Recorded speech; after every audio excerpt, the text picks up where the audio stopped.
সুপ্রভাত বন্ধুরা, কেমন আছো সকলে? আশা করি সকলেই ভালো রয়েছো। যে যেখান থেকে আমার ভিডিওটি দেখছো সকলকে আমার ভিডিওতে স্বাগত জানিয়ে ভিডিওটি এখন থেকেই শুরু করলাম।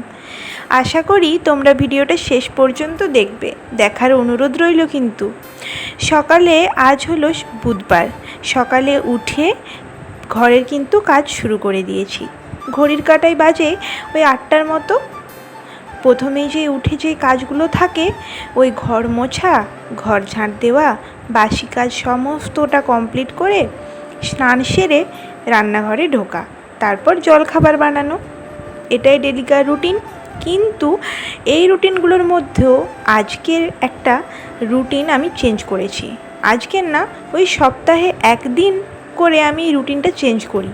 কি বলো তো, প্রত্যেকটা হাউসওয়াইফদের আমার মতে বলে সপ্তাহে একটা দিন অন্তত বাসি কাজের সাথে সাথে কিন্তু নিজের রুমটা স্পেশালি একটু ওই পরিষ্কার করে নেওয়া দরকার।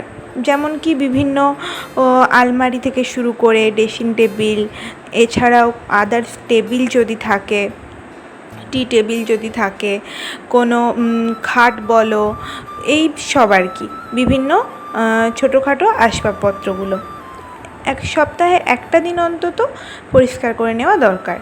তো আমিও আজকে সেটাই তোমাদের সাথে শেয়ার করব। আর সকালে উঠে এখন আমি প্রত্যেক দিনের মতো বাসি কাজ সেরে 3টে ঘর মুছে, বারান্দা মুছে তারপর কিন্তু স্নানে যাব।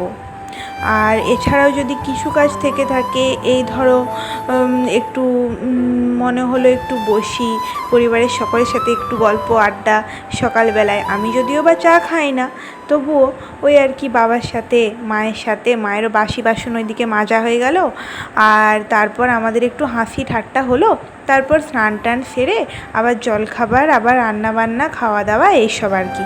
তো চলো এখন আমি ঘরটা মুছে নিই ভালো করে।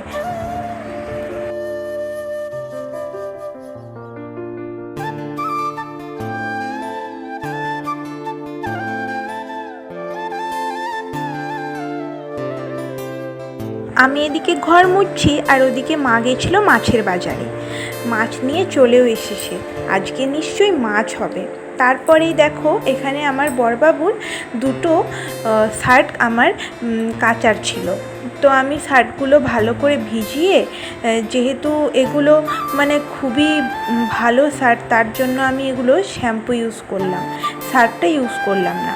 আর ভালো যে কোনো শার্ট বলো, টি শার্ট বলো, যে কোনো আমরা ভালো জামা কাপড় আমরা কিন্তু শ্যাম্পুতেই কাচি, তাই না?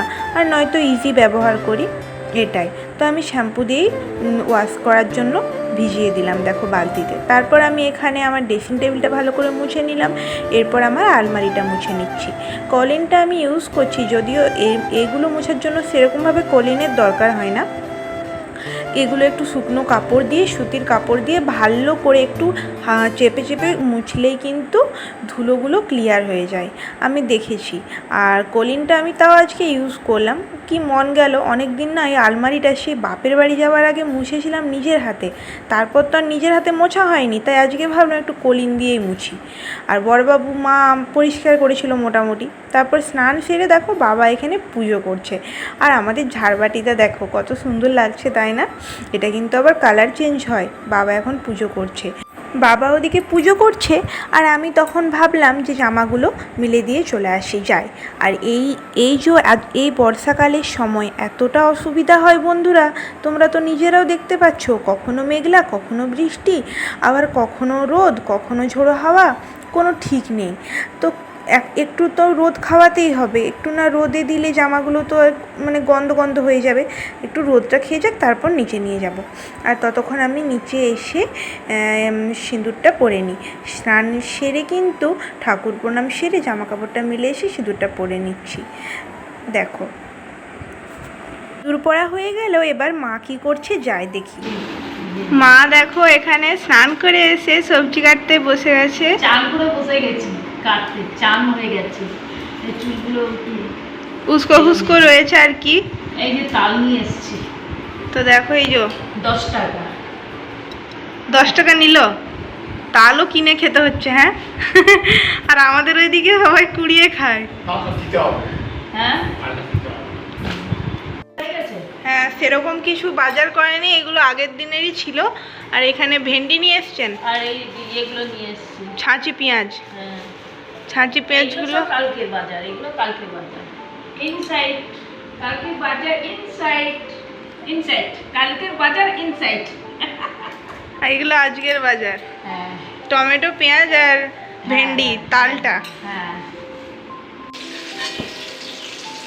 দেখো এখন পটল আর আলুটা ভাজতে বসিয়ে দিয়েছি, মা কেটে দিল। আর এটা এখন তুলে নিচ্ছি, ভাজা ভাজাও হয়ে গেছে, নুন হলুদ দিয়ে ভাপিয়ে ভাপিয়ে ভেজে নিয়েছি। দেখো এই যে পটল আলুটা আমার তোলা হয়ে গেছে, এখানে রেখে দিলাম মাছের ঝোলের জন্য। আর এই পাঁপড়গুলো এখন দেখো ভেজে নেব। পাঁপড়টা মা বললো ভাজতে, পাঁপড় খাওয়া হবে ভেজে। চলো পাঁপড়টা ভেজে নিই।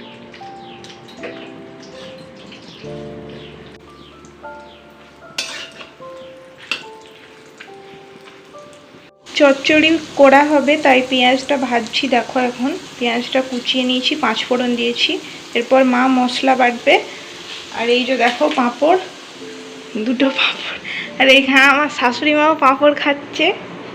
দেখি মা, চলো আমরাও খাই। আর মাও খাচ্ছে। এই যে মা বলছে রথের দিন থেকে আমি ভাবছি পাঁপড় খাবো, আর খাওয়াই হয়নি। তো এখন খাচ্ছে দেখো, আমিও খেয়ে নিই চলো। তো দেখো পেঁয়াজটা ভাজা ভাজা হয়ে গেছে।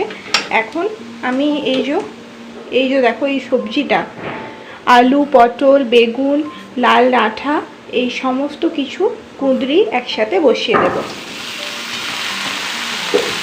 এটা মনে হয় আজকে মা ওই সর্ষে বাটা দিয়ে করবে। তো এটা এখন আমি ভাপাতে দিয়ে দেব, নুন হলুদ আর চিনি দিয়ে। চলো এটা ততক্ষণ ভাপাতে দিয়ে দিই, সেদ্ধ হোক। আর মা ওইদিকে মশলা বাটছে, গিয়ে দেখি। নুন হলুদ আর চিনি মিশিয়ে দিয়েছি দেখতে পেলে। এখন এটা নেড়ে চেড়ে ঢাকা দিয়ে দিই। চলো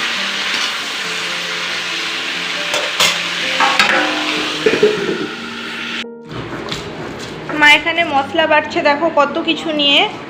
আজকে কি দিয়ে বানাচ্ছেন মা ওই চচ্চড়িটা? চচ্চড়ি, ডাঁটার চচ্চড়িটা পোস্ত দিয়েছি, সর্ষে দিয়েছি, জিরে দিয়েছি, ধনে পাউডার দিয়েছি, আর রসুন কাঁচা লঙ্কা দিয়ে বাটছি। এটা ডাঁটা চচ্চড়ি মশলা, লাল ডাঁটা চচ্চড়ির মশলা। দেখো মা এখানে বাটছে কত লঙ্কা, বাবারে প্রচণ্ড ঝাল। আমি তো বাটতেই পারি না, মাই বাটে। এছাড়া লঙ্কা ছাড়া তবুও বাটি মাঝে মধ্যে, কিন্তু বেশিরভাগ মশলা মাই বাটে। দেখো মশলাটা দিয়ে দিলাম এখন। এবার এটা ভাজা ভাজা হবে।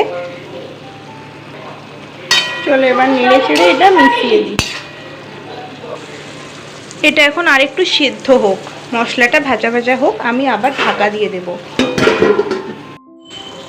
দেখো তরকারিটা কিন্তু আমার কমপ্লিট হয়ে গেছে, দেখতে পাচ্ছ।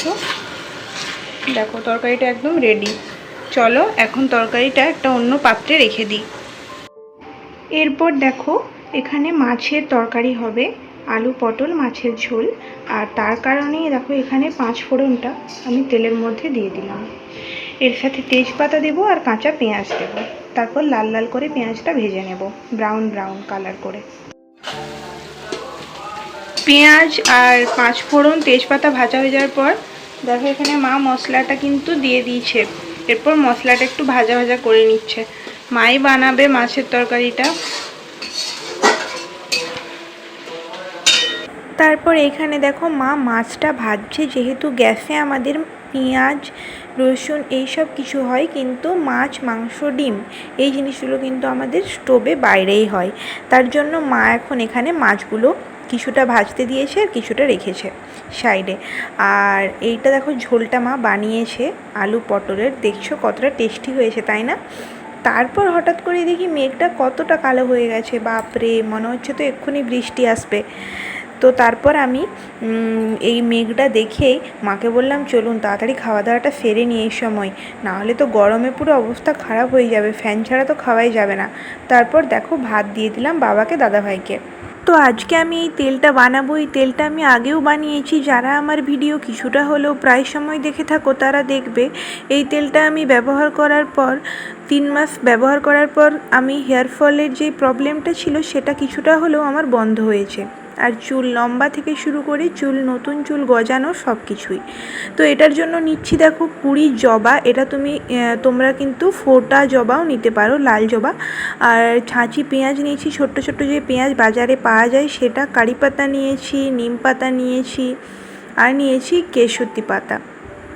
কেশরতি পাতা কিন্তু নিয়েছি তার কারণ চুলটা কালো করে, এছাড়াও চুলের গোড়া কিন্তু শক্ত করে।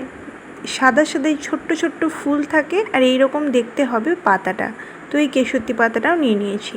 এখন তেলটা আমি বানাবো, আর তোমরা কিন্তু চাইলে তেলটা একবার হলেও কম করে বানিয়ে ব্যবহার করে দেখতে পারো।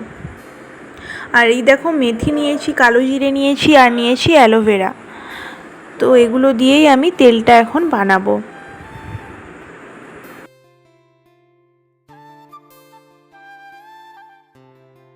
আগে খাওয়া দাওয়া কমপ্লিট করে নিই, তারপর তেলটা বানাবো। দেখো মাছের তরকারি, ডাঁটা চচ্চড়ি, পটল ভাজা, পেঁয়াজ দিয়ে ভাত খাবো। তো দেখো বন্ধুরা, খাওয়া দাওয়ার পরে আমি এটা রেডি করতে চলে আসলাম রান্নাঘরে। তোমাদেরকে বলেইছি প্রথমে, এটি একটি খুবই উপকারী তেল। আমি প্রথম ব্যবহার করেছিলাম, বলেছিলাম যদি কোনো উপকার আমি পাই তবে অবশ্যই তোমাদের সাথে একদিন শেয়ার করব। তো সেটাই আজকে আমি করছি। এই উপকরণটা কিন্তু আমি অনেক কিছু দিয়ে বানিয়েছি, আগে আমি তোমাদের ভিডিওতে বললাম। তো খুবই উপকারী তেল। আমি তার জন্য দেখো এখানে শালিমার কোকোনাট অয়েলটা নিয়ে নিয়েছি, দেখতে পেলে। এটা দিয়েই আমি এখন বানাবো। তো চলো দেখতে থাকো।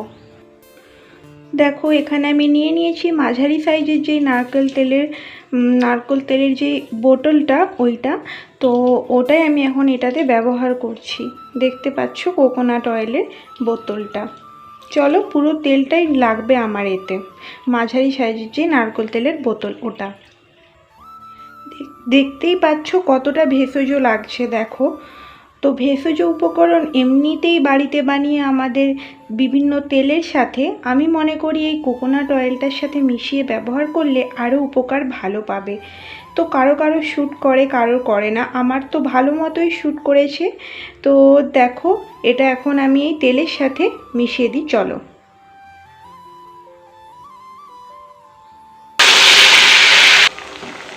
তো এটা যেহেতু ভেষজ পদ্ধতিতে তৈরি আর ভেষজ সমস্ত জিনিসটাই রয়েছে, তাই আমি মনে করি যে প্রত্যেকটা মানুষেরই এটা শ্যুট করার কথা। আর এটা ইউজ করলে চুল তো ওঠা অনেকখানি কমবে, কিছুটা হলেও কমবে। আর 6 মাস ব্যবহারের পরই সেটা তোমরা বুঝতে পারবে, 3 মাস ব্যবহারের পর। আর যাদের অনেকটাই চুল কম বা অনেকটাই কম চুল, তারাও বুঝতে পারবে যে কিছুটা হলেও উপকার পাবে তোমরা। আমি তো পেয়েছি স্পেশালি। আর অনেকেই দেখি এখন এই তেলটা ব্যবহার করে, ইউজ করে। তো তোমরাও করতে পারো, ট্রাই করে দেখতে পারো। প্রথমে অল্প বানিয়ে দেখতে পারো, তারপর তোমরা বেশি করে বানিয়ে ইউজ করতে পারো। তো দেখো বন্ধুরা, যখন তোমরা দেখবে এটা হালকা ভাজা ভাজা হয়ে গেছে, কাঁচা যেই গন্ধটা থাকে সমস্ত উপকরণের, ভেষজ উপকরণের, সেই গন্ধটা যখন দেখবে কেটে গেছে, তখন বুঝবে এটা হয়ে গেছে। আর দেখো কালারটা কি সুন্দর এসেছে, একদম সেই সর্ষের তেলের, তাই না? মানে কালারটাই একটা অন্যরকম হয়েছে, তাই না? এটা একটু লো টু মিডিয়াম ফ্লেমে কিন্তু বসিয়ে এটা করতে হবে। আমার দেখো এটা কমপ্লিট হয়ে গেছে। কালারটা দেখো, তেলের কালারটা কিন্তু একটা অন্যরকম চলে এসেছে, তাই না? দেখো আমার কিন্তু এটা কমপ্লিট হয়ে গেছে। তো চলো এখন গ্যাসটা অফ করে দিয়ে কিছুক্ষণের জন্য ঠান্ডা হতে দেব। ঠান্ডা হয়ে যাওয়ার পর আমি এটা একটা কাঁচের পাত্রে সংরক্ষণ করে রাখবো। তারপর কিন্তু তেলটা ভালো মতো করে সুতির কাপড়ে আমি ছেঁকে নিয়েছিলাম। দেখো তেলটা কতটা সুন্দর কালার এসেছে। আর তারপর আমি দেখো রাত্রে রুটি বানিয়ে নিয়েছিলাম, দেখতেই পাচ্ছ পুরো গরম গরম রুটি। এটাই আমাদের আজকে রাত্রে খাওয়া হবে। সকলের জন্য রুটি বানিয়ে নিয়েছিলাম। আর এই যে দেখো মাও খেতে বসে গেছে, আর আমি কিন্তু ভাত খাবো। মাছ, ডিম, মাংস হলে আমার একটু ভাত খেতেই ভালো লাগে রুটি ছেড়ে। আর তো দেখো এখন আমিও খেয়ে নিচ্ছি, আমি আমার শাশুড়ি মা। আর আজকে কিন্তু এতটা পর্যন্তই থাক, আবার আসবো নতুন ভিডিও নিয়ে। ততক্ষণে সকলে ভালো থেকো, সুস্থ থেকো, সকলকে ভালো রেখো।